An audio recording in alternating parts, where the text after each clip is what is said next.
Okay, great. I'm going to look at the So get Madeline, you my thing set preparing? up. Yep, just getting it lined up for the full moon here. Dig it. All right. I'm guessing we're live, and I'm going to Okay. just say a quick hello to everyone. Let me just come back here to my other screen so that everyone can see both of us. Yay. Hey everybody. I am Amalia Natalio of Karmic Kindness with Madelaine Parker, and So, we are here to talk about the Aries full moon that is on October 17th at 7:26 a.m. Eastern at 24 degrees, 34 minutes. I recognize how dark my scene is here. It's because I'm in Florida, and the Hurricane Milton, which is actually on the West Coast, I'm on the oh, East Coast, is affecting us as well. And right now it's just very gray and dark. And we've had a number of thunderstorms and funky weather coming through the past couple of days. And I'll tell you, wow. everyone here is bracing for impact. And we're not Wow. really Are you, even in the you're brunt of not it. on the, wow, you're not even in the direct path. No, I mean, we're kind of like on the edge of it as it comes across the state of Florida. So, I mean, we're definitely expecting wind and rain. All my outdoor furniture has been pulled in, making sure that nothing blows around. I don't know if any of you have had that experience where you've been laying in bed in the middle of the night during a summer thunderstorm or something, regardless of where you live, and you hear stuff flying around and blowing. You're like, Oh oh my gosh, God. what is Oh, that? And what damage is could potentially happening? And I can't tell you how many times I've woken up in the middle of the night and gone out in a torrential downpour thunderstorm to, batten down furniture or bring something in the house.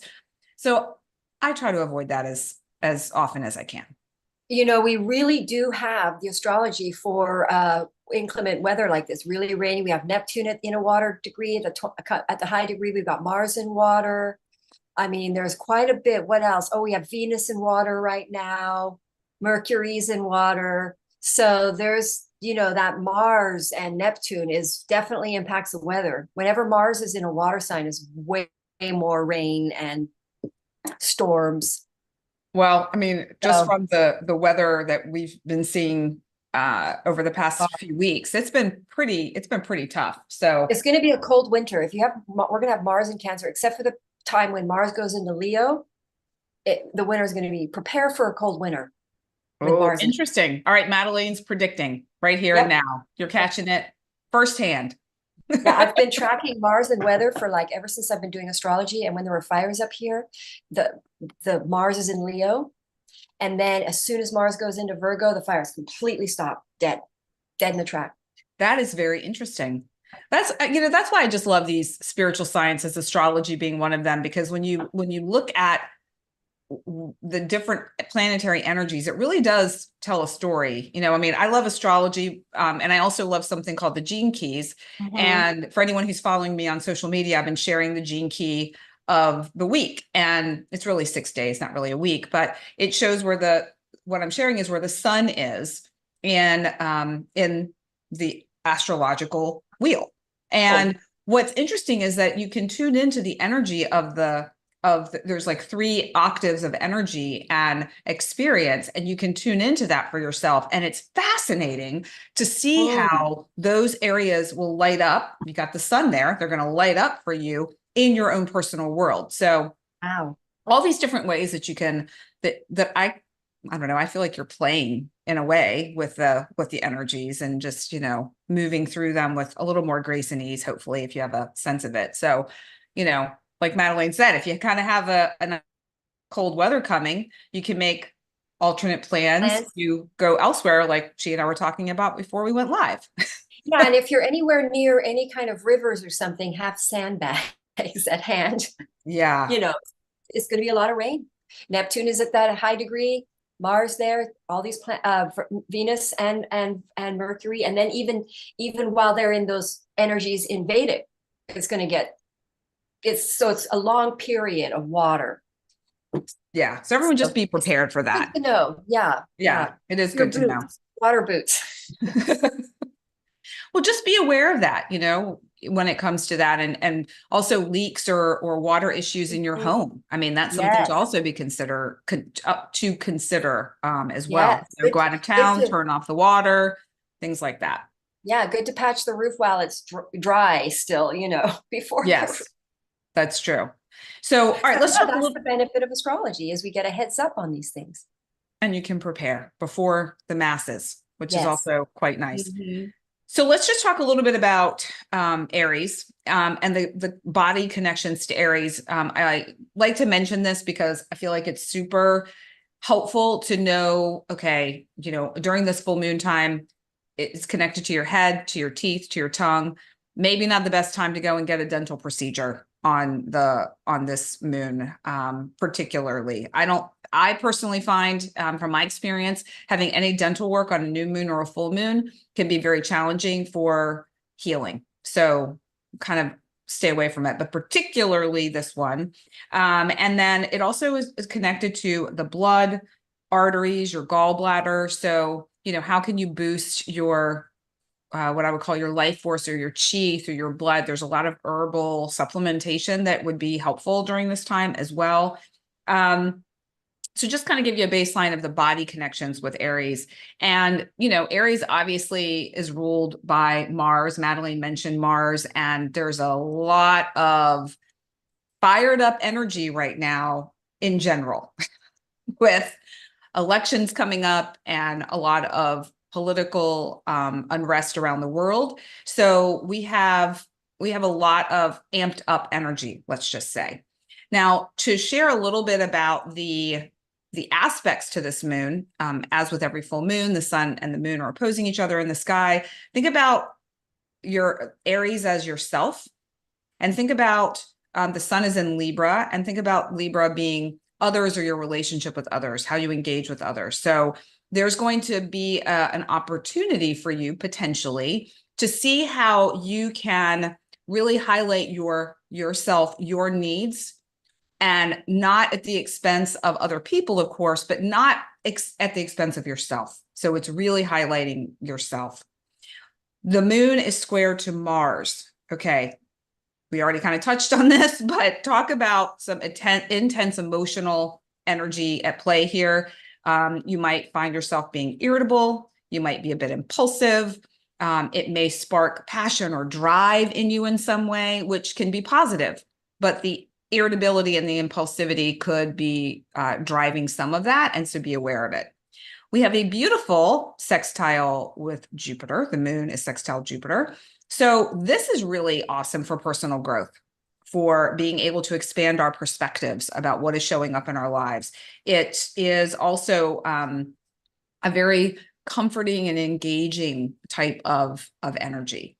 And then we have one final aspect I want to mention. And I know Madelaine will be going into the specifics of a lot of different transits, but this one in particular could feel a little challenging, and that is the moon square Pluto. Now, this brings in, again, we have intense emotional energy with that transit. It will also highlight and show you areas within your relationships and relationship dynamics, family dynamics that may need to shift or may need to be fine-tuned in some way. And with this transit, there will likely be some sort of a relationship change in your life of some kind. And also with this, one final part of it is be very aware of compulsive behavior. So if you have, maybe the propensity for, compulsive eating or shopping or drinking or gambling or something along those lines, this is a great time where that might be highlighted, and you might be able to make some shifts and changes within that dynamic in your life, which could benefit you in a very transformational way, which is so Pluto.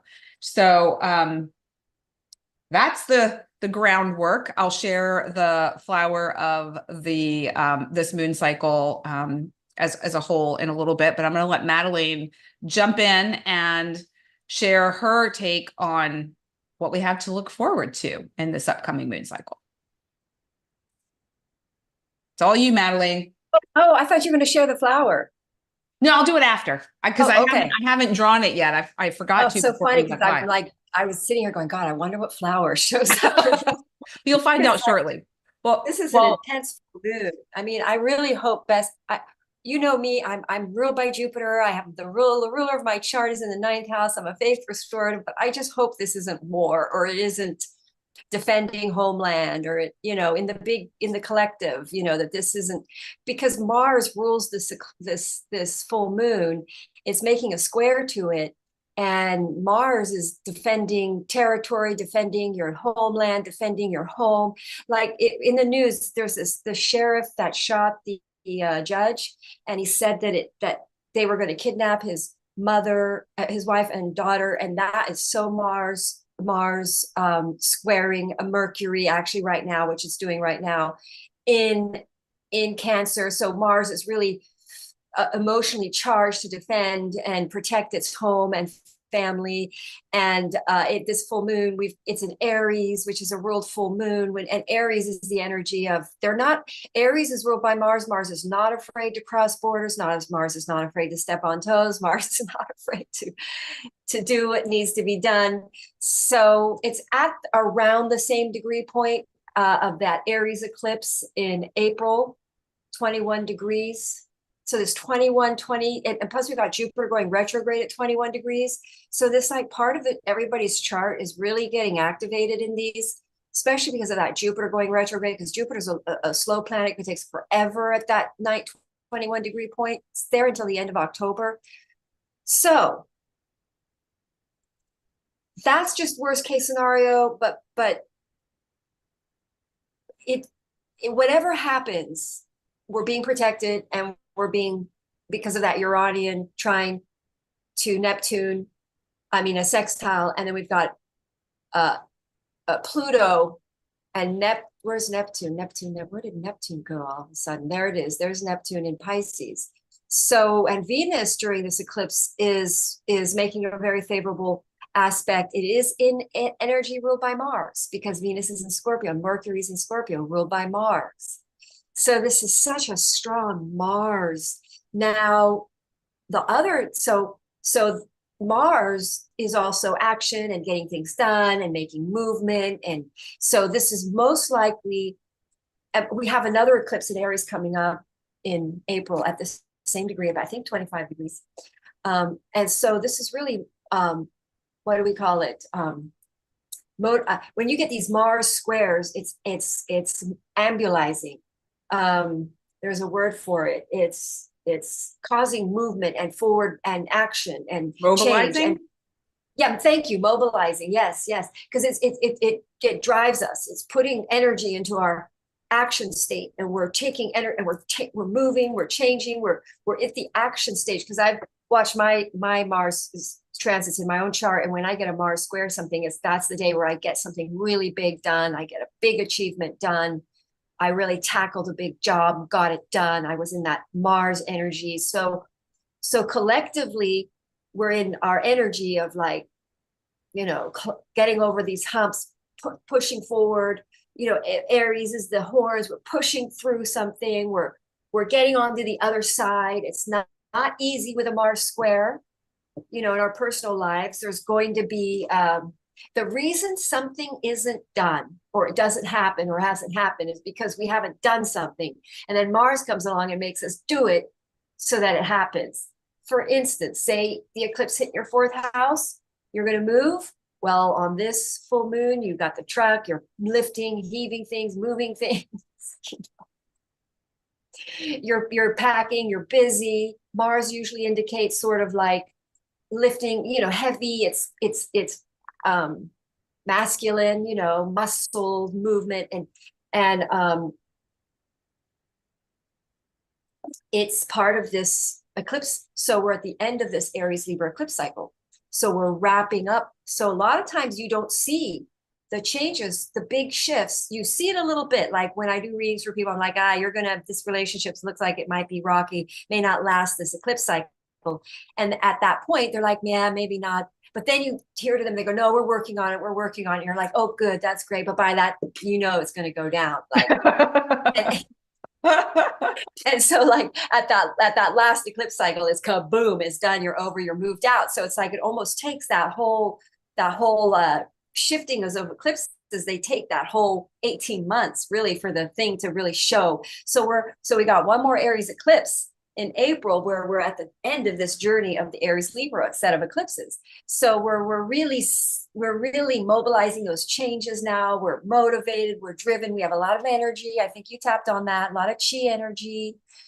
And the sun is debilitated, not happy necessarily in Libra. It is exalted in Aries. Moon is not super strong in Aries. Mars is weak in Cancer.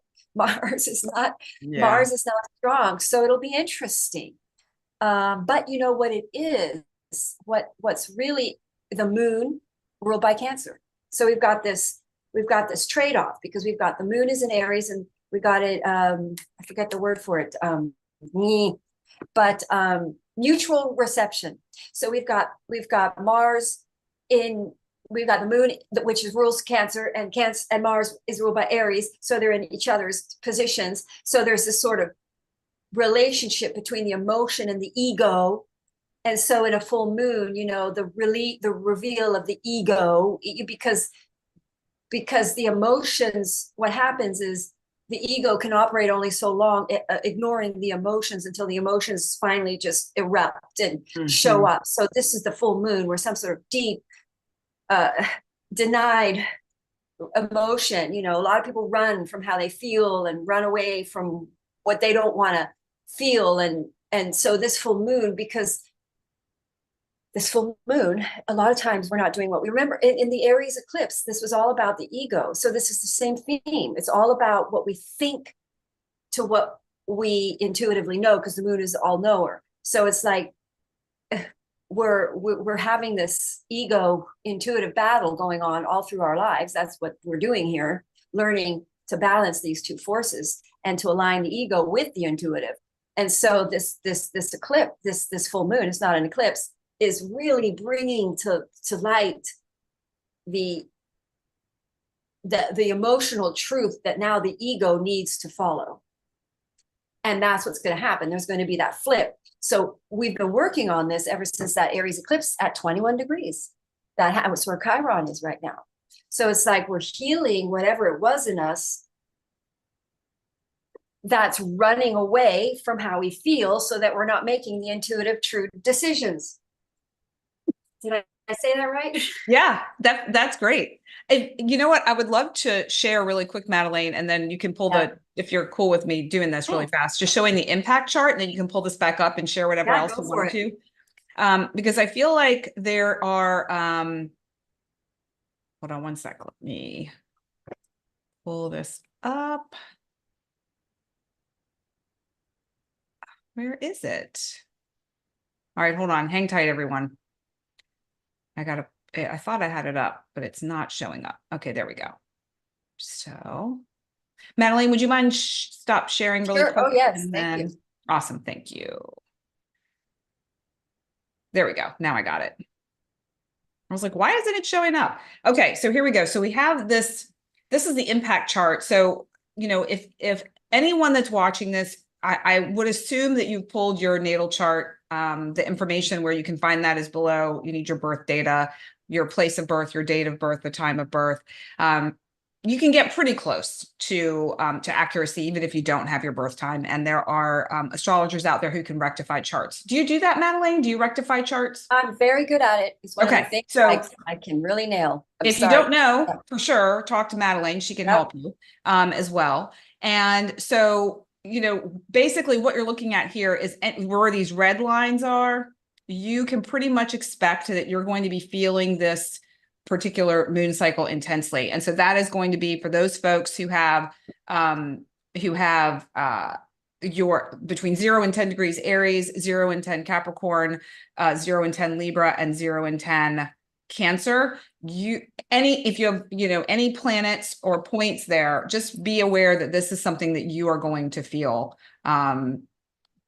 probably more significantly than those who have these more harmonious sextiles and trines. It's going to be a little bit more challenging for you. And then one other thing I wanted to mention too is that we have quite a few planets in retrograde as well.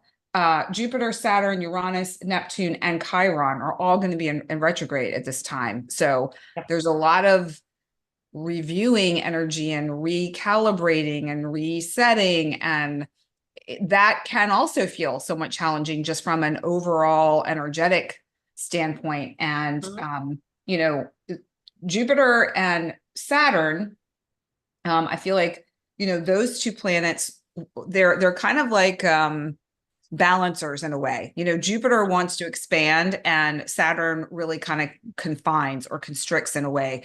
You know, Jupiter wants to just like, woo, and Saturn's more reserved and structured. So I feel like you need both in your life.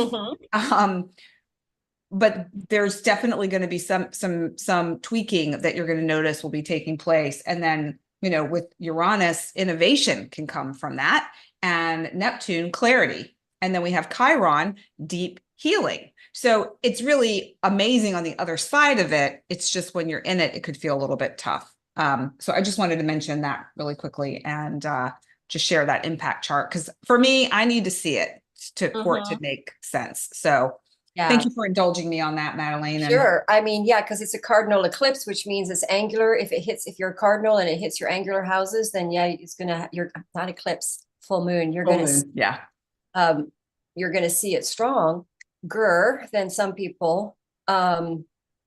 So yeah, the retrograde of Jupiter during this period is, again, if you have a strong Jupiter in your chart, then it's very good for you. If you have a challenging Jupiter in your chart, it's going to be slightly more challenging. But if you have retrograde in your chart, you won't feel it at all.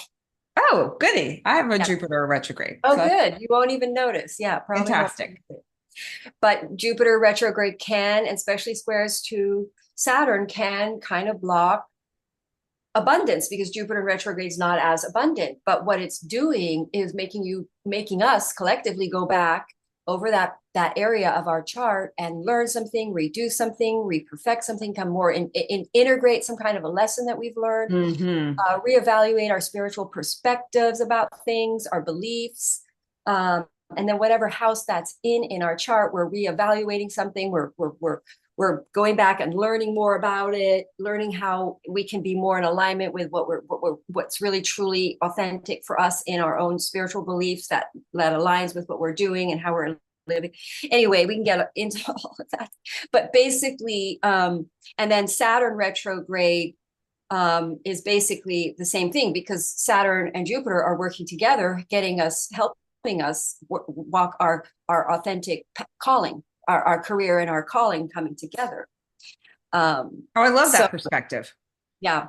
And I'm noticing that a lot with people. I'm sure you are too, Madelaine, where people are now taking this leap of faith into what their heart and soul is calling them to do, which then ultimately becomes their career. I mean, that's pretty much. I had a call with someone earlier today, and she was asking me a bit about my story, and that's it. You know, realizing that I'm going to do this. Yep. And people are waking up to this because they're starting to see that when you walk your true path, it's your more abundant path. You're not reliant on the grid. And I'm hearing about, there's this comedian who is a flat earther, so he doesn't really get any air or any publicity, but he's a really good comedian. I forget his name. And anyway, so now what he does is he just puts tents up in communities and he just makes tons of money because he doesn't work. Yeah. And that's how this is working out. Because if you walk your own path, you're going to land in abundance, because the system isn't supportive of individualities or whatever. And so the alternative path he's taking is turning out that he doesn't have to mess with somebody that owns him. So he's kind of going grassroots, which is I feel like where we're shifting. We're kind of coming full circle.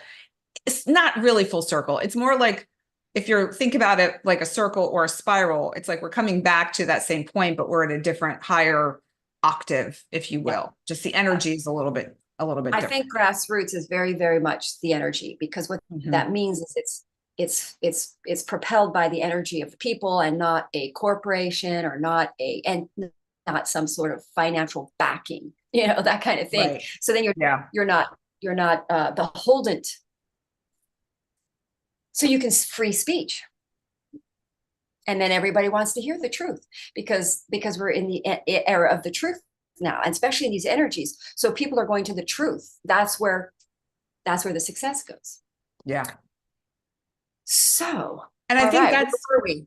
Well, one more thing I just wanted to touch on with Sure. when it comes to truth too, is that we're all accessing our own divine truth, our own wisdom that we're able to integrate at the time. Because I know that my truth 5 years ago is not necessarily fully my truth now, but it was very much my truth then. But now life has happened and different things have happened within my life where I've expanded on that a little bit. So, that's the other part of it. It's like, can we find a place of compassion, which is kind of leading into the flower for this moon cycle, a place of compassion for ourselves and others for wherever they are on their journey of truth? Well, truth has to be clear because truth is literally the truth. The truth is a physical reality thing that is. The truth is. There's no changing of it like the sky is blue. Those are truths. We personally have our own beliefs. And those beliefs of what we think is true are going to be altered and shifted through these transits, especially through Jupiter in retrograde. Sure. And then we become more integrated, and then we see the universal truth. There's a universal truth. That's what Sagittarius is all about. That's what Jupiter is about.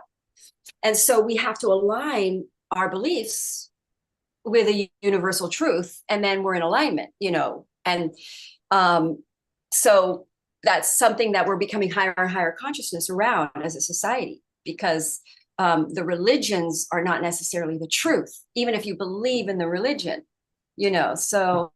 Yeah, I see what you're saying.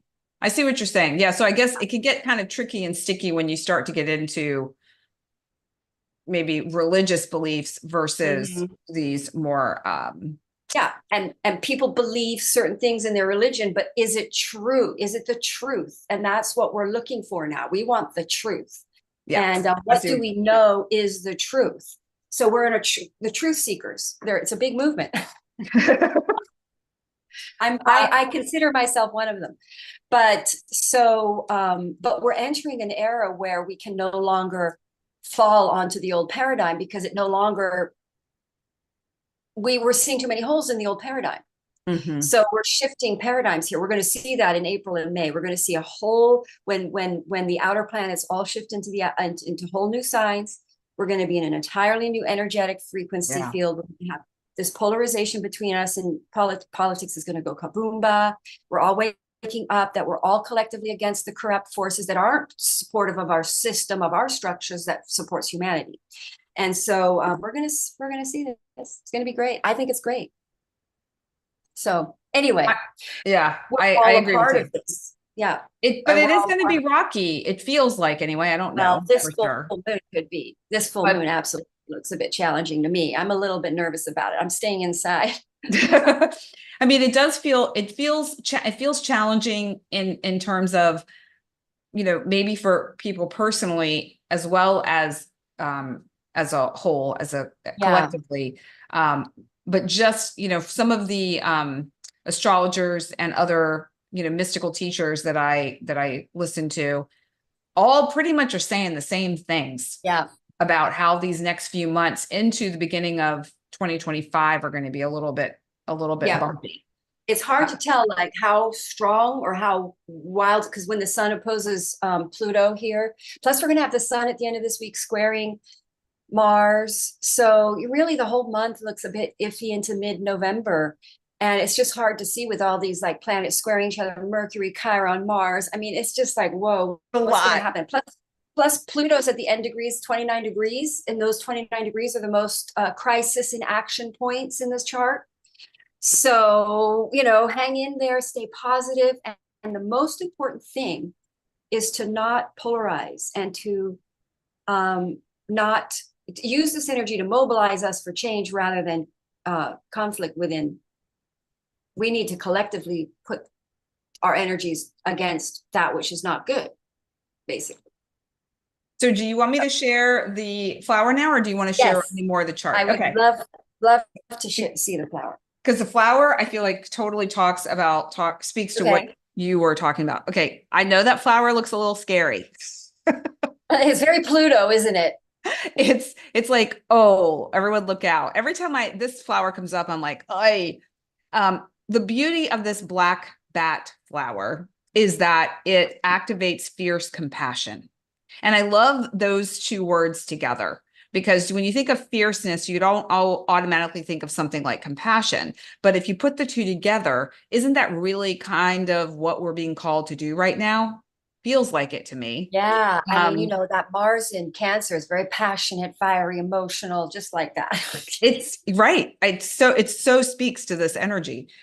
This also has to do with the ability and readiness to advocate for yourself or others. And I feel like this also is showing up right now in our in our communities for all sorts of different reasons. But this does not necessarily mean an aggravated kind of advocacy. It's more like just being able to speak up for what it is that you need. It's a very protective energy. And it's also fearless. So I know that there are a lot of people, particularly in the mid-Atlantic or southern regions of the East Coast of the United States, who have really been pummeled. Also, those folks down here in Florida, on the west coast of Florida, where there's a sense of fearlessness that they can hang on to in terms of how they're going to move forward in their life, because this also is an energy of propelling you forward. So That mobilizing word. yeah, it is. I mean, it really is. And I have some friends who live in the Asheville area, and I have a couple of different charities that if folks want to donate, I'm going to put the information in the comments after the live, because these are grassroots, talking about grassroots, on the ground, local agencies where the money is going directly into the community, not running through a big corporation or funneling through a huge board of directors that are getting their big fill. It's like literally getting put back into the community. So I'll add that below for anyone who's interested in that. I donated to them myself, so I can speak to it. I stand behind it. So black bat flower for this Aries full moon, October 17th. And yeah. Looks intense and oh, well, there's a word for like that energy, intense, depth, deep and intense or something like that. It makes me want to take a deep breath. Like, whew, all right. Yeah. So with Pluto in those last degrees in all of our charts, we're really overcoming some sort of base fear. So that kind of looks like, facing that. Yeah. Yeah. Busting out of that. Oh, I like that. Yeah. So we're manifesting the results of these eclipses.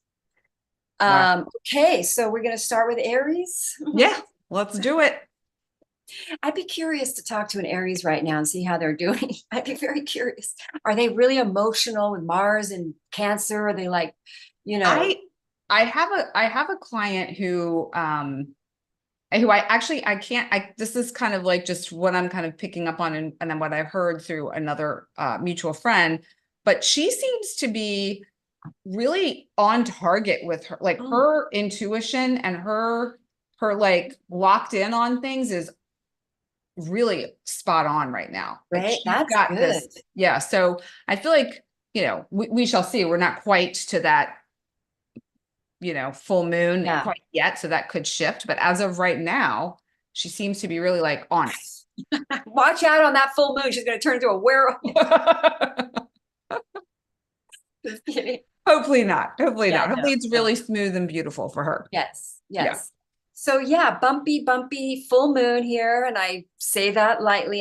We're all going to be okay. So there's no reason to get fearful. It's just, be ready to be active and proactive around something. And Aries energy is hitting in that this Libra is going to hit their 7th house. So it's hitting a relationship. The sun is in a relationship, and then Mars, your ruling planet, is in your 4th house. So there's a really good chance that a relationship comes to fruition. Now, this is if you're single, Aries, or you're dating somebody or whatever. This really comes to fruition. There's this big open, there's a big connection with the truth, with a true person, with an emotional truth. It's very awakening. You know who you want to live with. This is from the center. Now, if you're in your relationship, you want to take it to the next level. There could be conflict in the relationship. But again, it's probably because the Aries is bursting out of their skins in this full moon. and connecting to how they really feel about something. So there could be this outburst, this, you know, and it can, and in love, sometimes it comes out in arguments, and that's okay, because you have to argue your way to a truth or some kind of get past something that's been a problem. Now we're going to, if you're in a relationship and you haven't committed, you now commit because you get over this hump, or you end a relationship because you get into an emotional thing and you realize there is no emotional contact. There's no emotional connection here. So you end it. Boom. That's where Mars ends things. Mars ends things. There could be a lot of endings of things for Aries. Like they're done, boom, cut that. Ending relationships for sure, but also patterns in relationships. Like I know a married couple, Mars, he's Aries, and they went through separation, and then he got involved with somebody else. So now he's ended it with the other person. He's going back to the wife. So things like that can happen in this eclipse, in this full moon for Aries. But Mars being in your fourth house is very much about long-term home security, wanting to settle, wanting to do the right thing, wanting to find true home, all of that. Oh, I forgot to put the darn card up. Oh, dang, I forgot too. Shucks. Well, Aries, that's Aries energy for you, that impulsiveness, that jumping in there. I was channeling Aries energy, jumping ahead of myself. So this is what you can do. When you go back, you'll know that when I did the black bat flower, we did Aries soon after. So Time it. yeah. And then you'll know when you see the Aries card, you're like, oh, wait, I've gone too far. I know. So now I'm going to do Taurus right after this. Oh, All no, right, we're going to do your flower. Don't we? Oh, we've done yeah. Have we done the flower? No, we haven't. So here we go. I don't know if you guys noticed me shuffling. I was shuffling for almost the entire time that you were talking, Madelaine. Mm-hmm. And the cards were it just wasn't coming. I'm like, okay, what's going on here? And this is red clover for Aries. And what I find interesting is this is it's not the same as this one, but they have a similar shape in a way, like a little bit. One is pink, one is purple.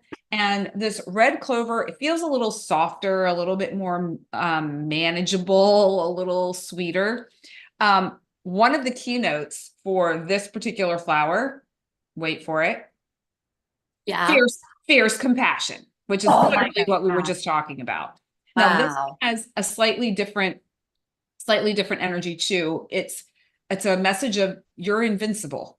And there's an empathy that can arise within you right now. It activates this empathetic nature. It also will strengthen your energetic field. So you may notice with interactions with other people, if you start to feel yourself getting out of balance, your field will begin to support you in a sense. Okay. For some of you who are into energy, this will make sense to you. For those of you who are not, just ignore this part. It's too much to get into this minute to explain, but keynotes for red clover. The one thing with red clover, obviously take a screenshot of this. You can order elixirs or serums or mists, which the links are below, from LOTUSWEI. I'm using the Flower Evolution deck. The other thing with this, I'm also getting for Aries is red clover tea might be really supportive for anyone during this moon cycle because it strengthens the blood. It's very good for detoxifying the blood. So I'm not a doctor, I'm not a health practitioner, just something I've discovered through a girlfriend of mine who's a health practitioner and from my own personal experience. So red clover. Aries does, Mars rules the blood. Mars is iron. Iron is the blood. That's how they, I won't say that, but some people think red brick is put blood in it. But anyway, iron is blood. So that's very interesting. But also pink is the color for Aries. And it's funny because Aries is the most masculine energy. And if you go online, you'll see pink is one of the colors for that sign. Oh, yeah. Interesting. That's true. You're absolutely right. So, yeah, it took a minute, but it's ready. It was the right card. So, yeah. All right. Taurus. Okay. Taurus, you guys are going to have this full moon in your 12th house, most likely, once I get to Taurus here. Hurry up, Taurus. Come on. So Taurus has this full moon in your 12th house, which usually could be travel. You're traveling, so you're really packing up, really moving. I know somebody who's moving to Portugal. So she's probably got Taurus in her chart. That's how I rectify. I can see what they're doing on these full moons. Like if they're moving, it's probably they've got Cancer on the eclipse because it happened in the 4th house for Cancer. But anyway, for Taurus, it's in your 12th house. So you're taking a lot of motivation, mobilizing, moving. But opportunities are opening up on full moons too, that the doors they open up so you can do this. So there's traveling, 12th house, what else? There's definitely overcoming some kind of a emotional, shall we say, because where's Mars for you guys? Mars is going to be in your 3rd house. So there's sort of an emotional, this full moon will bring out some deep emotional triggering that really reveals that you haven't healed some kind of a motherly wound, because Mars and Cancer can be mother woundings. And this is past life issues. So if this thing is showing up again in your life. By the way, Mars squares can be frustration. So you're triggered again over something that you really thought you overcame and you got over it. You're so mad that it's back in your field. But you get over it now. You're over this. You end it. Mars squares, you're done with the cycle of like being triggered around this fear, this repeat thing. So you're just like, nee on that. But then that ends it. That enables you to mobilize, go forward, get over that fear issue. Because Aries is about having the confidence and the bravery. And by the way, courage is not no fear. Courage is lack of conformity. And Mars is not necessarily a warrior fighter. Mars just wants to be. Mars just is defending my isness, my right to be. And if I have to fight to be, I fight. But so basically, so this is sort of a past life push through of some really deep junk that's just weighing your life down. And with Pluto in that last degree, it's good, most likely money based, security based, because Taurus like to be secure. So what else? I think that kind of covers it. Mars is in your 3rd house, so it's around communication. Watch out, Taurus. You might have this emotional outburst and conflict and outburst, but then you discover that it's some issue of yours and that you are, seeing it. But that is now dead, gone. What did you get? What card are you going to get for that? I'm curious. All right. So we have the red hibiscus for Taurus. Oh. And the red hibiscus, what I find interesting about this flower is this indicates that some Taurans might be going through some emotionally stressful situations in their life. And what they will realize, and I think, Madelaine, you were somewhat speaking to this, is that these emotionally stressful situations are actually the catalyst for their personal growth and development. And so this is coming in, this red hibiscus is coming in to say, hey, guess what? You are now at that time of a fresh perspective, of a new, fresh beginning, a new start. There's some hope and relief coming your way. It's time to hit the reset button. And so I would say in this full moon energy, maybe some area will be highlighted in their life where they know, this needs to come to a close, or, I see another direction or another path. And it feels a bit more hopeful for them to take. So the red hibiscus for Taurus. Yeah, I really feel like this full moon is a really outburst of passion, that deep, sort of like we were saying at the beginning, that there's some sort of burst out, Yeah. This is like, I can't. Fired up. It really is like, holy moly. Yeah, it's probably, that's mobilized Taurus. Taurans are fixed. So this is putting a fire under their butts. I feel it myself. I'm feeling it. Feel the fire. Yeah, I do too. But, I've got, I'm feeling, why do I feel so fired up? I got Mars opposing Mars is in Cancer in my 1st house, opposing Mercury. And I'm like really trying not, I'm doing a very good job. I'm not getting into any debates and arguments with anybody. You're like, oh, I And can if, see where this is gonna go. Yeah. yeah, Not and if taking the my bait. emotions need to come out, I just go sing and emotionally release the emotions. That's great. Anyway, Good for you, Madelaine. That's yeah, inspiring.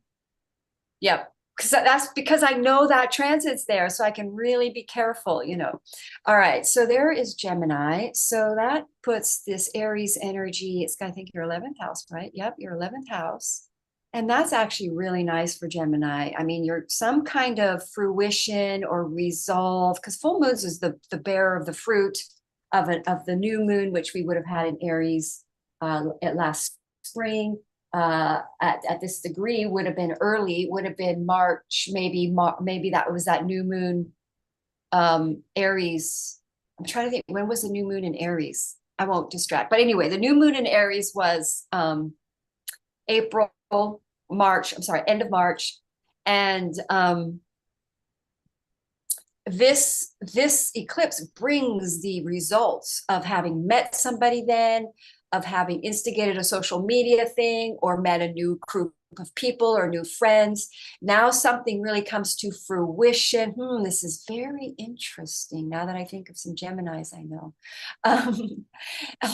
So some sort of like, and it's the house of the lucky gains and and the results of some sort of long-term effort and goals. And this is a very nice full moon. Now the square might involve conflict with and ending an old group of friends. I know a Gemini who's really done with a group of friends. They just don't see eye to eye anymore. So there's some sort of ending, and could be conflict, because it could be they insult you because of that Mars and water, and it's an emotional thing. You have a different belief, they don't see something, you get emotionally with them, and you no longer want the friendship with them.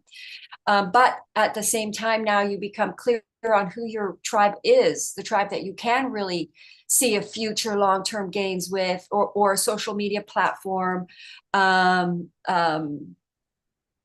The 11th house is also like networking, clubs, being a part of sort of groups and things. So you may end that you just realize they just are a cult and they're not really spiritually minded, or they're not whatever, you know. And so then you make an effort to really join another group, another that's more in alignment with the energy of the 11th house, which is the energy of Aquarius, which is about independence. So there's some sort of gain around being independently supported by groups of people. Like you could be like, you get an offer to speak publicly.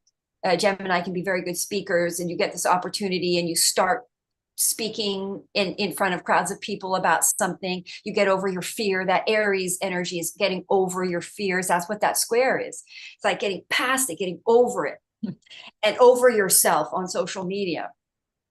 But you start getting results. Your social media thing could suddenly work and take off. All right, go ahead. I can keep going. I gotta stop. You're fired up today. Holy moly. Okay. We have the yarrow flower for Gemini, and the yarrow is one of those detoxification flowers, but this is a digital detox. So you're talking about 11th house and social media.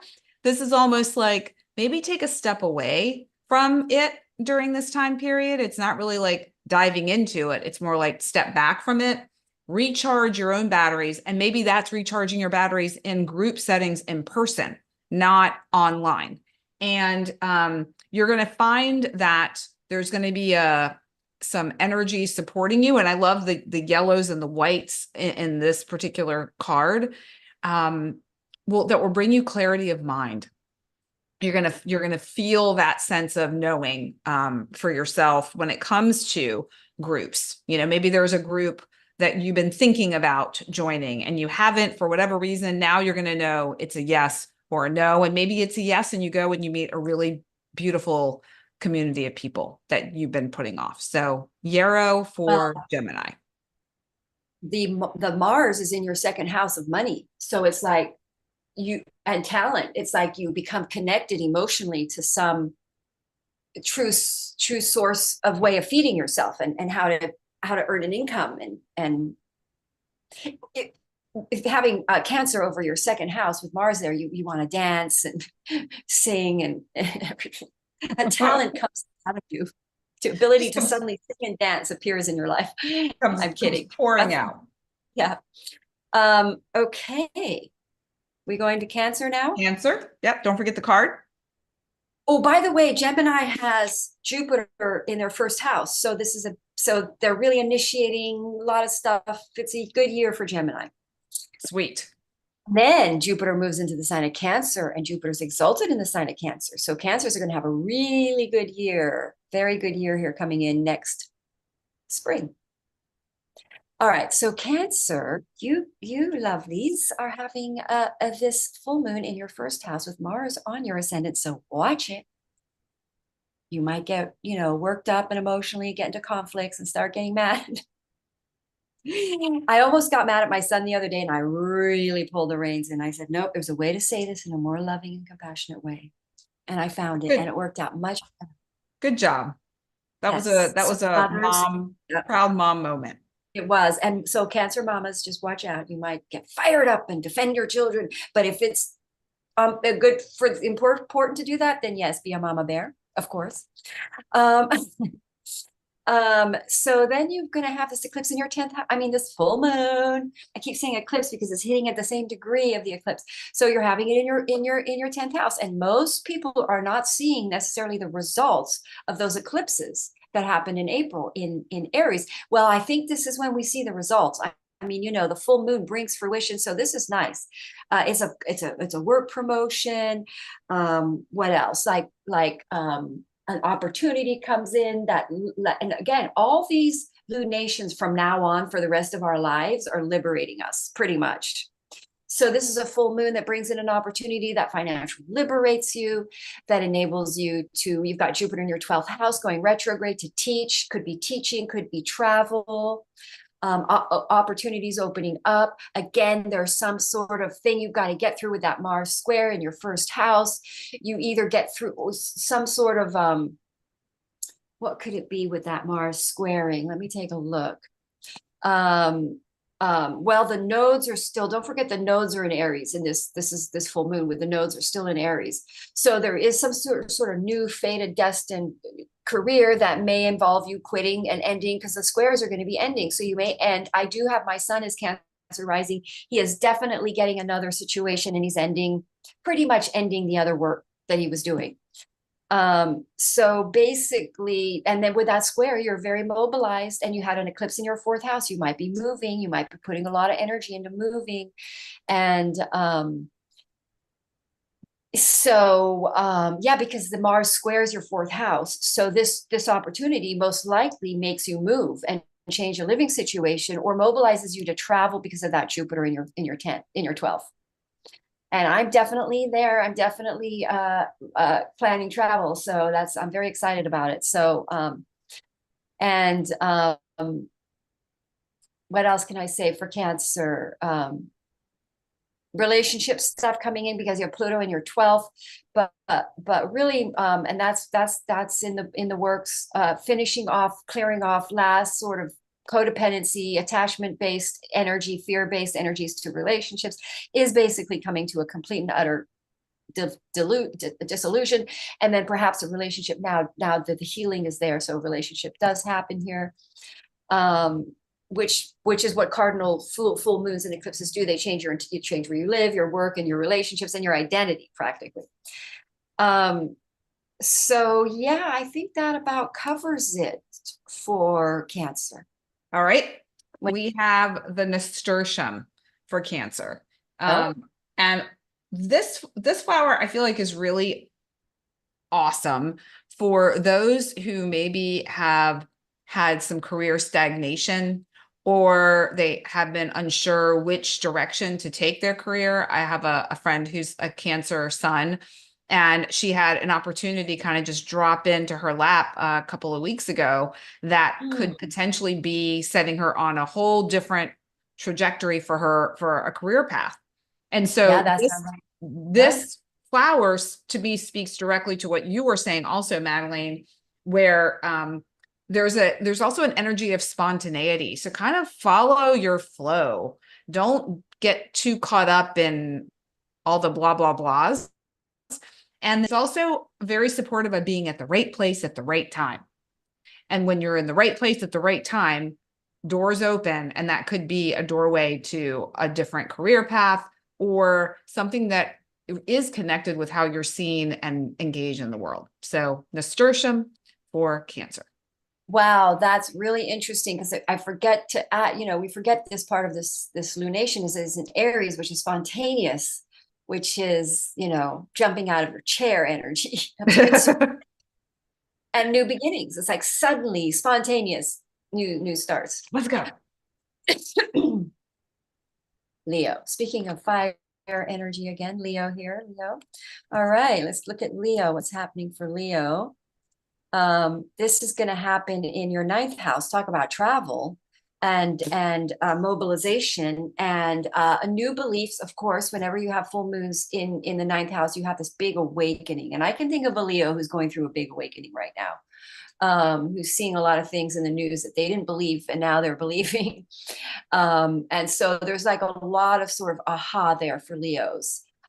In this full moon, and then it mobilizes them because they're going to have Mars in their 12th house. So that's like deep stuff coming up, triggering about, it's a triggering of a big wake up of an old belief and some sort of coming over some sort of karmic fear as to why it's like not believing in psychics, and then all of a sudden you believe in psychics because you thought it was really scary, but now you believe in them, and you see the spiritual side to it or something. So it's kind of like a spiritual awakening, and we have layers of these spiritual awakenings in our lives in these full moon lunations, and then it mobilizes you. It makes you either want to learn something, to travel, to teach, maybe you become motivated to, because it's a fire energy. Your fire houses are kind of you have Sagittarius over your fifth. This is an inspired, spontaneous energy to maybe get up and travel, but also to maybe learn something, to learn astrology, to take more of a path in higher consciousness knowledge, to spread higher consciousness knowledge.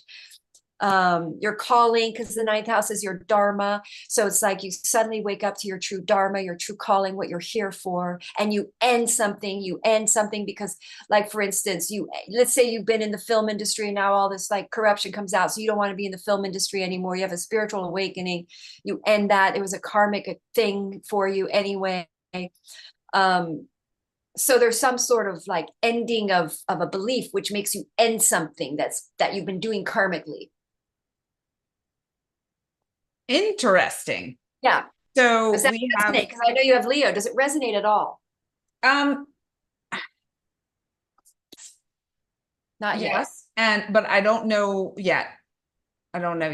Like I kind of sort of feel it, but not quite sure. We are kind of far away. We're over a week away from this full moon.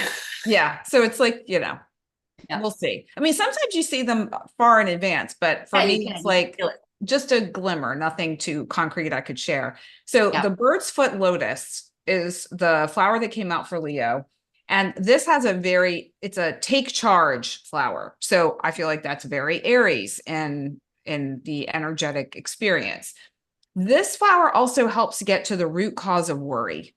So if you're a Leo out there and you've had a number of things you've been worried about or have been on your mind, this will allow you to see, oh, that financial worry really isn't what I thought it was. It actually connects back to this sense of safety and security that I haven't been feeling. And I haven't been feeling that because I haven't actually been taking care of myself in the way that I know that I need to. So even though it looked like financial, it was really something else.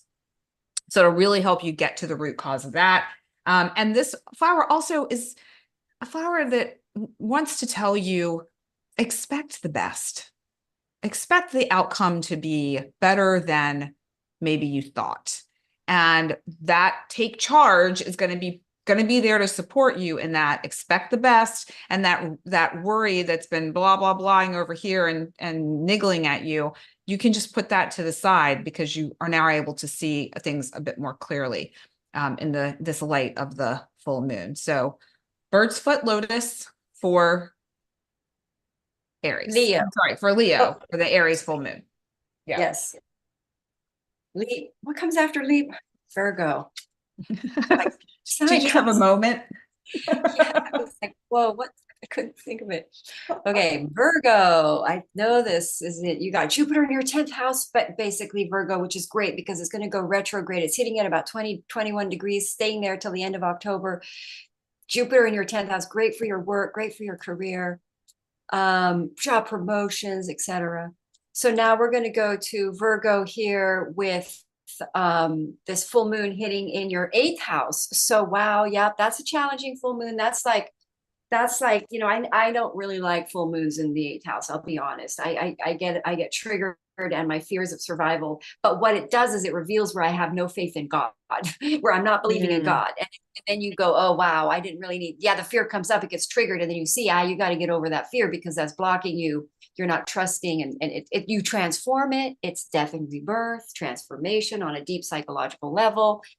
So a full moon in your 8th house is a reveal of some sort of deep purging. Fears get purged, deep issues come up, that, and then when you're on Mars in your 11th, it can be around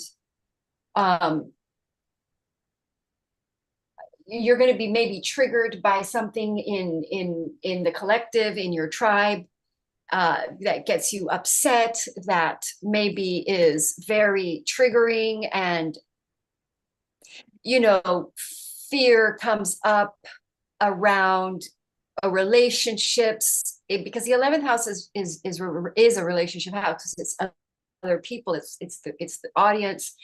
So you know, it could be a fear of how you look online or in front of the audience, and you're overcoming some sort of big fear you have of public, how you are out in the world. Not you're afraid to be seen, or you're afraid that your money doesn't look good enough, or you don't look financially as stable as you appear, like you have a debt.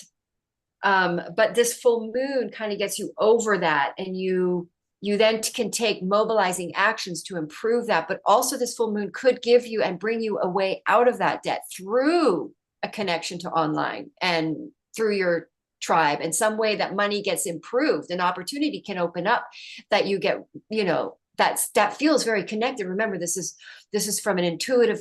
If you go very intuitive right now, you're going to be very guided. Everybody, if you say, okay, show me from an intuitive place, show me a sign where I should go right now, where I should get work, and you'll see a sign, you'll see something pop up.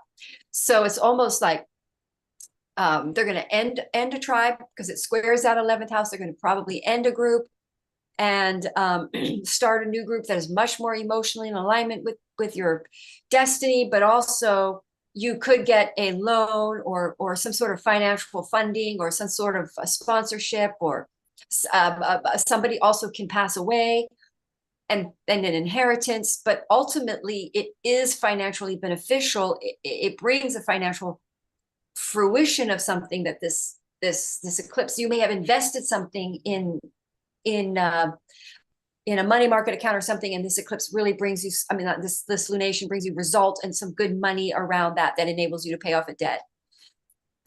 All of that. But go ahead.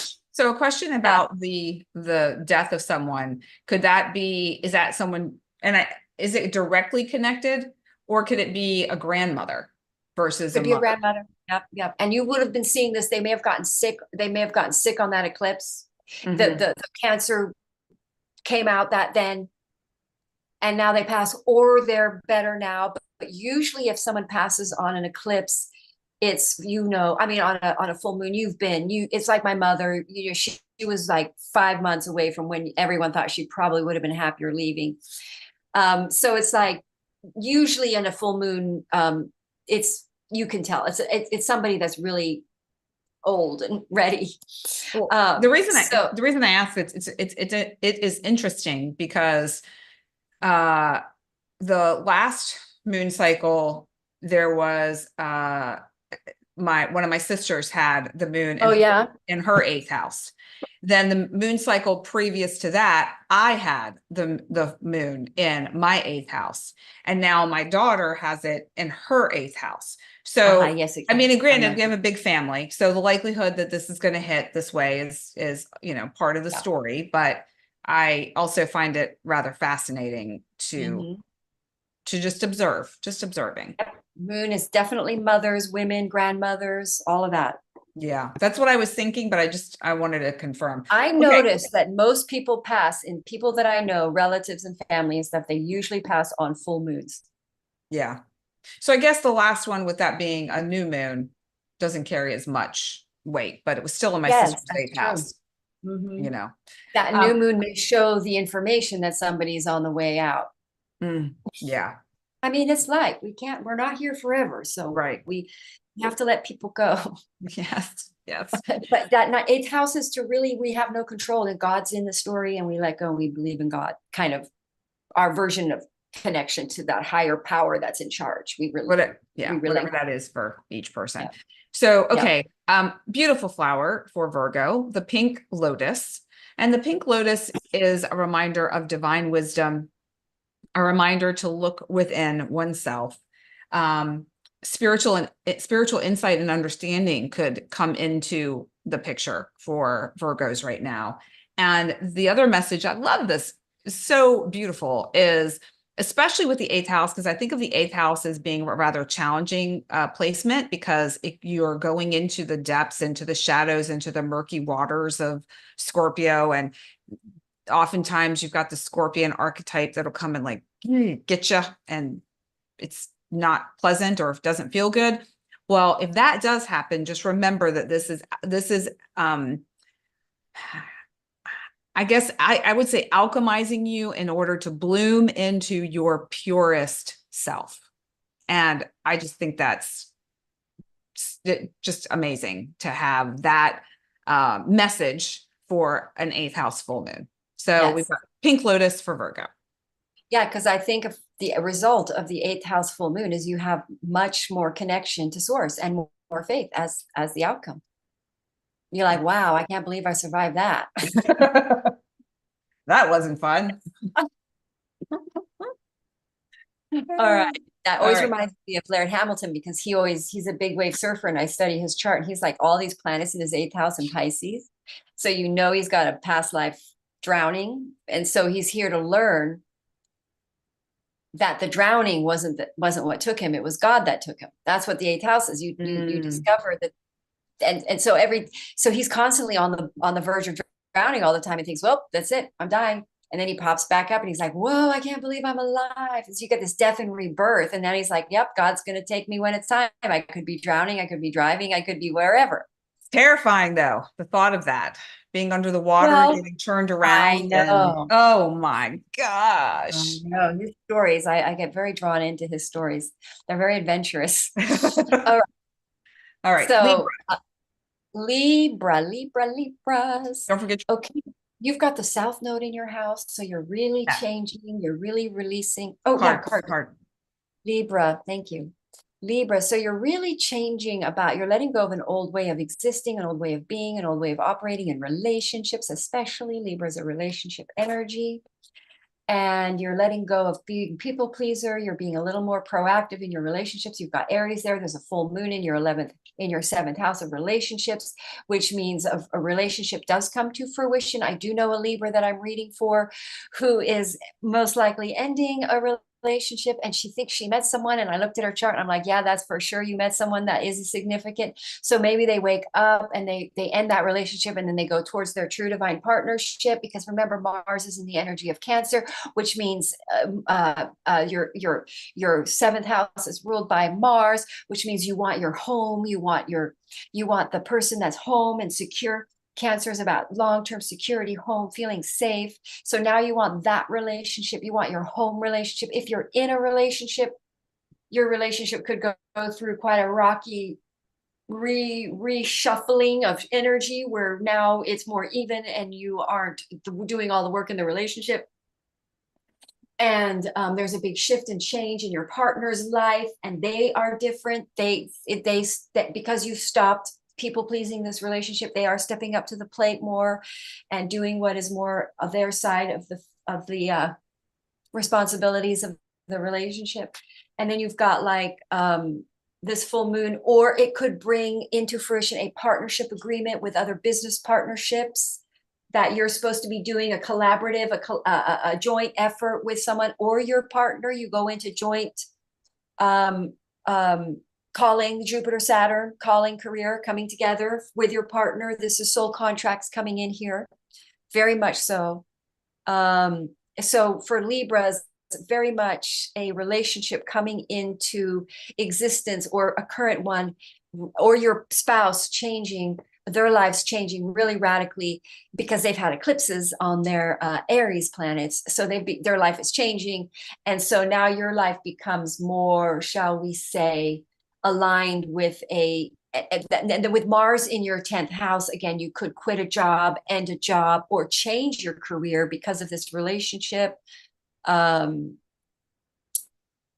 And so that's that. You again, with that Mars in your 10th house, there's some sort of an emotional connection. Your MC is most likely going to be in Cancer, so you've got Mars on your MC, so you're feeling quite charged about an emotionally intuitive, creative. Cancer can be very creative, also wanting to work at home with your true mate, with your family, wanting to be more around your family, creating family, and doing a creative project and career that aligns your family, that's good for your family, that secures your family. There's All a right. lot. Well, I feel like wild hawkweed, even though you can't, I wish you could see this better. But this flower, it's so funny because with the 7th house placement in Libra, and you got the, you have the sun in Libra and the moon in Aries, and we have that dichotomy. This flower for Librans is pretty much saying you are whole and complete in and of yourself. You can be self-sufficient. You don't have to worry about what other people think of you. You're not looking for satisfaction outside of yourself. You are whole within yourself. Fall in love with yourself. And that's not to the exclusion of others, because you were talking a lot about family and bringing in, that dynamic, but it's the reminder for Librans who tend to really default to another to find their sense of self and balance and harmony in their life, to recognize they have that available to them already. And I feel like even the flowers here kind of speak to the family unit, but it not being your main focus for feeling that sense of wholeness. It's an inside job, which we all know, but to actually implement that can be a little bit more challenging. So wild hawkweed for Libra. Nice. Oh, just to say that with that Mars in that 10th house, you're aligning with something that's more passionately connected with that energy. So passionate, it's like fired up in your 10th house of career, where you're doing something with your soulmate or your true partner or partnership that inspires you. This is something that's really in alignment. And that looks like a collective card, like creative. Yeah, it is. I feel like it is. Yeah. So there you go. Soul contracted situations where you could change your career. All right. So now we're going to go to Scorpio, ruled by Mars. You're going to have Mercury in your 1st house. You could be, and this squares your 6th house. You've got this full moon in your 6th house, which is potential conflict with people at work, ending a job, getting in some sort of conflict around beliefs, because Mars is in your 9th house. What you want, what is it higher consciousness enough? Do you want to be there? It goes against your belief. There's an emotional upset with work. You could have a lot of stress at work, so you decide to quit. You decide that it's not for your highest good. It could be a job that's in some kind of a company or business now that's starting to collapse. A lot of them are. My son was in the fashion world, and that's a lot of those businesses can't operate on that kind of like mass slave, labor, cheap labor. You can't compete in the fashion world if you don't use cheap labor. And so people are starting to initiate ways of not doing that. And those are starting to work out very, very well. And that's like the new structure that's starting to be built. And so you might be quitting some kind of a way of operating in your work because of a new belief, because of something you realize with Mars there. And it's very emotional. You're very emotional about it. And also, it could also be that it's not home. You travel, you go home. Let's say you've traveled to another place that's not your home. You now realize you want to quit that job, move home, and be where it's home and family, travel. Or you could just emotionally decide you want to travel and quit your job. But but conflicting there is there, because Chiron is in your sixth house, so the health, you could have to quit something. That's a very good full moon where you quit. You really realize you have to quit something like sodas. Some people are in denial, like if I drink an energy drink, I'm okay once in a while. And then they just say, oh my God, I'm so addicted to these energy drinks. And they quit the energy drink. And then your health, your day-to-day life is much healthier, better. Quitting sugar, that's definitely a quitting thing. The full moon reveals something you have to quit, something about your day-to-day that has to change to make, and facing some sort of fear or conflict with somebody at work shows up. And so you quit your job because it's unhealthy for you. Trying to think if there's anything else. Yeah. Oh, sorry. I thought Well, you just to remind everyone that the nodes are in this full moon. The nodes are in the same house. So this is all in alignment with a new job and a new thing that you're really supposed to be going to. So this is really ending a day-to-day situation that isn't in alignment with this north node there, which is guiding you to more health, a better job, less stress, and not working with people that are enemies or not supportive of you. All right, go ahead. Yeah, I love that, because I think it's a good reminder for a lot of us right now in what we're doing, how we're showing up with our calling, Jupiter, in a way that is truly aligned with who we are and what we're here to do. And oftentimes we get clues when it's not. So, and that could be a challenging work environment. Okay, so Arctic lupine for Scorpio. And being a Scorpio myself, I appreciate this flower very much, but I'm skeptical because this flower activates a deep peace, and the message is you are supported. So knowing what you were saying about the sixth house, and knowing in my own life some health challenges and some day-to-day work snafus, I guess you could say, this makes me wonder, okay, what's going on in this full moon? Maybe some things are going to get buttoned up. Maybe some areas that have been a bit on the challenging side will find a place of resolution during this moon cycle. And we can start off on this Aries new foot, even though it's a full moon. But it also brings about major life changes, but there's an effortless strength to face them. So I'll have to report back to folks. And if there's any Scorpios listening or out there who have any thoughts on this in their life, definitely share. Because as I say, we learn from one another, from our collective and personal and individual experiences. So I'll be very curious to see how this shakes out when it comes to, because I already can see areas of my day-to-day life and in I think some of the habits may contribute to the health things, and how to fine tune those a little bit, and knowing that I have the support to do that. So Arctic lupine for Scorpio. Yeah, and it's interesting because that's the purple card, and the ninth house is where Mars is, and the ninth house is Jupiter, and Jupiter is purple. And so Jupiter is like in your eighth house in Gemini, but mostly what it's doing with Mars there is it's aligning you with your Dharma. So whatever shifts in that, whatever is going away for you in this full moon, the reveal that it's not healthy for you, that it's not where you need to be, or that it's not valuing you, and something about you line more up with your true Dharma. Yeah. So. I mean, I have a feeling I might know what one of the things are, but I'm like, oh, but I don't really want to. I don't really want to make that change. Yeah. Yeah. Well, this full moon catalyzes you to make a change. These fire energy full moons, we make changes. Whether we want to or not. Yeah, we have the energy of Mars in our backpack, like a little jetpack. Yeah. Okay, that's fine. Okay. If Mars can help me out, well, let's go. All right. All right. Sagittarius. Sagittarius, of which I am, is my sun. So let's see. And my sun is Saggy sun and Saggy moon. Mothers usually share the astrology of their sons, just so you know. So we've got this full moon, you can always look at your Aries houses too and look at both Mars houses, but there's so much to look at that we just be here all day. But anyway, Mars, you've got this Aries new moon in your fifth house, which is great, which is full moon, sorry, is like a relationship coming to fruition. Let's say you met a friend in that April area or something. Now this relationship shows up. It becomes a relationship. It turns into a friend. A friend turns into something bigger. This is emotionally collected with Mars in your eighth. There could be very much passion in the bedroom here, a type of a thing, a reconciliation. Jupiter in retrograde.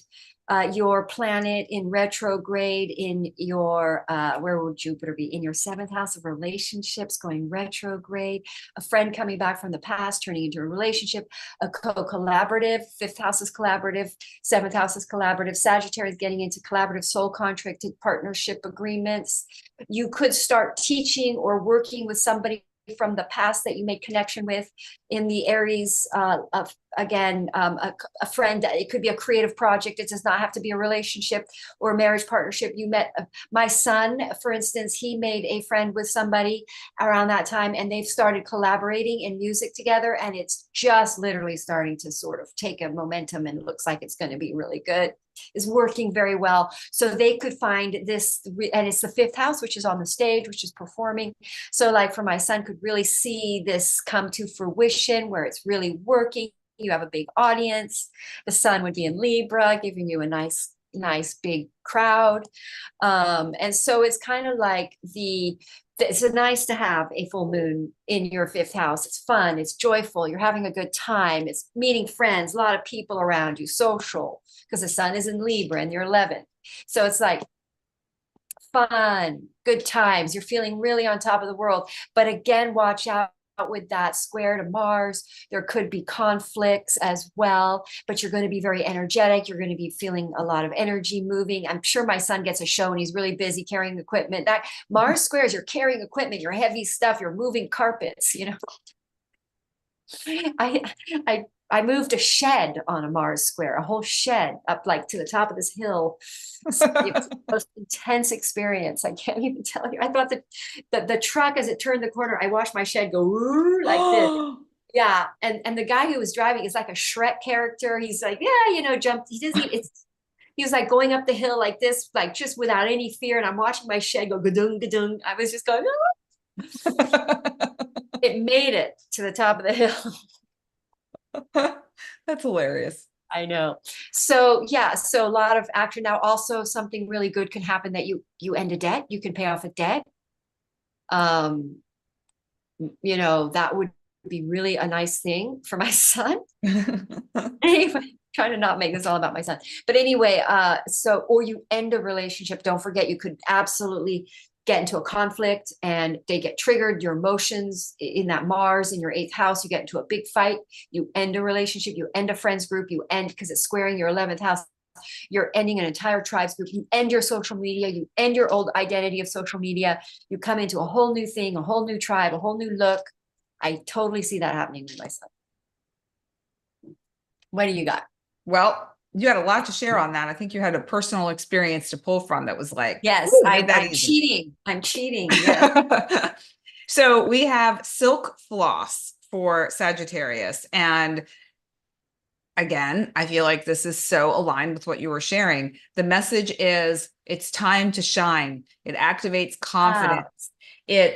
It allows you to fully accept yourself, be comfortable in your own skin, and feel proud of what you have accomplished and what you are embarking on in your life. So I guess like the key element too is like when you look at this flower, it's like it's got this one, like this, I think it's called the stamen that comes out. That's almost like a stage, like somebody standing out, like stepping away from the crowd in a way, like really standing firm in who they are and allowing themselves to shine. And then even with the the yellow on the inside of the flower, and then it like spreads out. It's like the sun, Leo. It's the fifth house. It's like the sun. Boom. That's what Leo is. The fifth house is ruled by this is the sun. It's Leo. So it's like that. So looks like the sun, like coming out of yourself, like shining, gracing the world with like, so yeah, their social media network, their friends, their stage, their public, so their public how they're known or seen could increase. Yeah, their notoriety in a way. Recognition, public Yeah. recognition. All right. So silk floss for Sagittarius. Okay. And then we have Capricorn. Capricorns. Okay, you've got Don't forget the Aries card. over your fourth house. So you guys are going to be good chance something real estate property comes into fruition, a result. You could have a crisis in your home. You could have a conflict with someone because you're going to have Mars in your fourth house. So you could, I know a Capricorn who could probably get into conflict with the roommates that they're with, and then they move out. That's very much this energy. Emotional upset about family. You could end a relationship here, so you move. Or you become very proactive towards a relationship you intuitively believe is your person. Again, you have to look at your whole chart to see what's going on. But you then are very mobilized to move in with somebody and start a relationship and move into a new home. It could be that there is no conflict. You just move and with your spouse, and you both are very proactive and busy, and you probably get into a lot of conflicts as you're moving, like bickering. I'm just trying to think of ways it can play out when you're in a relationship. So the nodes are there in your fourth house. So this is the end of this 18-year cycle where you now finally do find a nice, secure home, a family, potentially a relationship, the right relationship, buying a new property, selling. You, because that's square, you could end a relationship. So you decide to sell. Let's say you've been separated from someone from a long time, and now you decide you're going to sell the property because you're going to get divorced. So you're going to sell the property and finalize the end of the relationship. Because there's phases when you end relationships. It takes quite a few phases, you know. So this is one layer. And basically it's about a home, finding a new home that's really home with Cancer, and lining up with where you feel safe and secure. And there can be some emotional upsets around this that mobilizes you to make this move. And most likely with potentially conflicts involved. Ruled by Mars, you just don't want to, that's going to be a part of the story. Sorry to Holy say. moly. So the cards were really like they were not giving me anything. And then right as you wrapped up, like 4 cards went flying out. Really? Yeah. So I have my own system to determine which card is the card to choose. But so here we go. We have fireweed. Wow. Okay. A lot happening here when you look at this flower. But I do like the pink in it because the pink is soft. That to me, the pink is very inner heart chakra, like that deep, beautiful essence of love. The message here is forgive someone now. So when I think about home and family, like there's always somebody you can forgive, or someplace within yourself you can forgive, maybe an interaction or a conflict with a family member. It also has to do with recovery. So it could be a recovery of a relationship. This could also connect to any Capricorns who maybe have had any issues from these storms, you know, recovery from the storm within your home. You know, so there's a lot of different ways you can look at this. Yes. But it also reminds you that love is all around you, and to not forget that if you are having conflicts within your home life or within your family, or you're looking for a new home, you know, a place where you can feel safe and supported and loved within. And then you find it in this full moon. That would be, you know, the nice result. Sorry, I interrupted you. Did you finish? Yeah, no, that's pretty much it. So fire for it Capricorn. Feels like with that flower, like you're breaking out of a situation. So it's almost like you bust out of here. Like, I'm out of here. Like, this is it. I'm done here.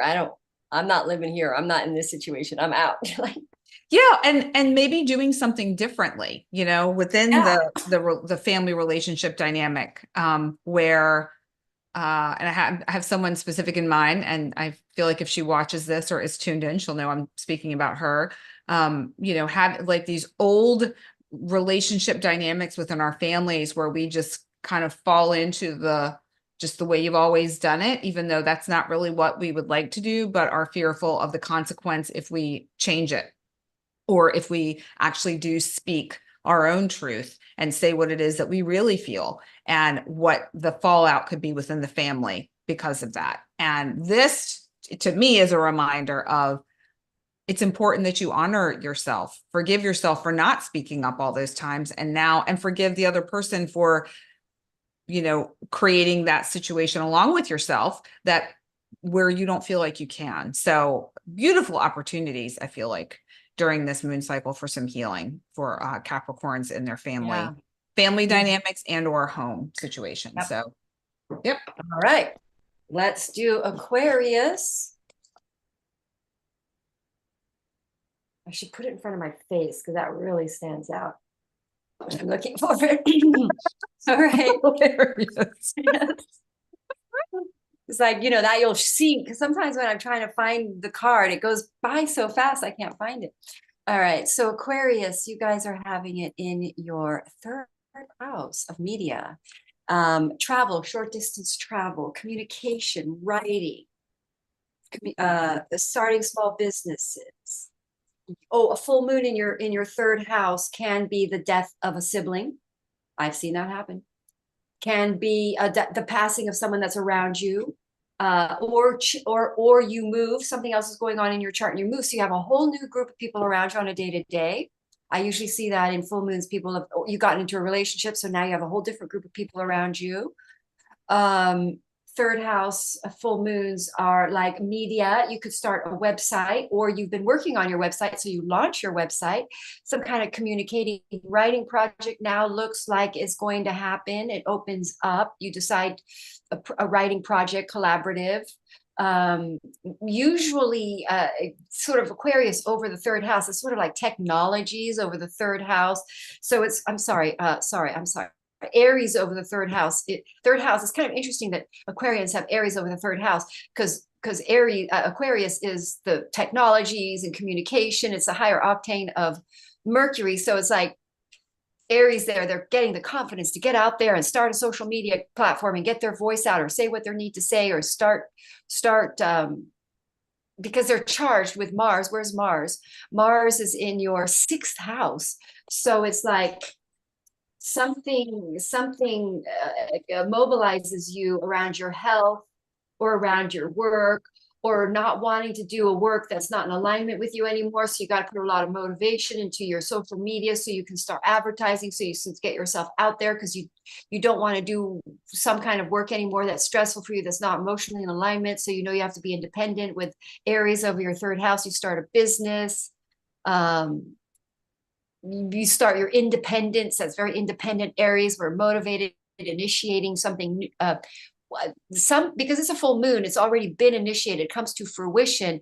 So now it's almost like a new cycle then begins there where something is successful around your communication. So now it really becomes happening, like a website is now launched, or a podcast now suddenly starts getting attention and you have more people interested.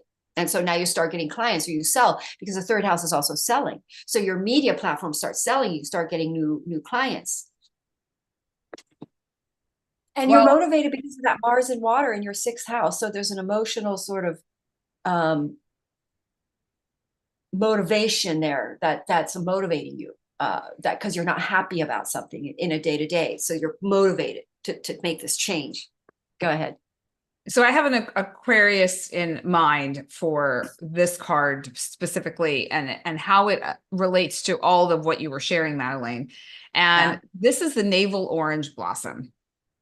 And the navel orange blossom says, okay, is there some area of your life where you felt uninspired, where you have not been taking action in some way, or you've not known how to take action? This is going, now is your time for inspiration. Now is the time for you to put yourself out there. Now is the time to break down the walls inside of yourself that have been holding you back this whole time and go for it, to do it. It's a reminder that it's good to be alive. And I feel like in some instances with some folks who have Aquarius in a strong placement in their charts, they've had some knocks. And so it's been a little bit challenging to feel like, yay, I'm so glad I'm here right now. It's tough. So this to me is very hopeful, especially during this rather challenging moon cycle and period of time that we're going into, to really find those moments and those glimmers of warmth, a warmth in your heart. When you feel that sensation, know you're onto something right there, and use that maybe as your inspiring light to follow. So the navel orange blossom for Aquarius. Nice. And it's definitely it does feel like communication, doesn't it? With that white, like, because air is communication. It's third house is air energy, Gemini. So it definitely looks like they're coming out of their shell and talking. Yeah, let's go. Let's go. Okay, so now for Pisces, last but not least, we love the Pisces. They're soft. Yes, we do. So yeah, it's second house, fantastic. Thank God. I've got a Pisces rising sun. I'm just like, please. Make some money, like, stabilize your finances. But I think this is the full moon that has been eclipsing, that has been happening there in your second house. You're now going to start seeing the arrival of a way of making income. And again, with that Mars squares it in your fifth house, it's a creative, most likely creative project. And you could end some friendships or end one way of making money. It's a talent, because Pisces are usually creative. It's interesting. Mars is in that fifth house of creativity, creative self-expression. Leo, the stage. They're often musicians. So this full moon in your second house is like a talent that you possess.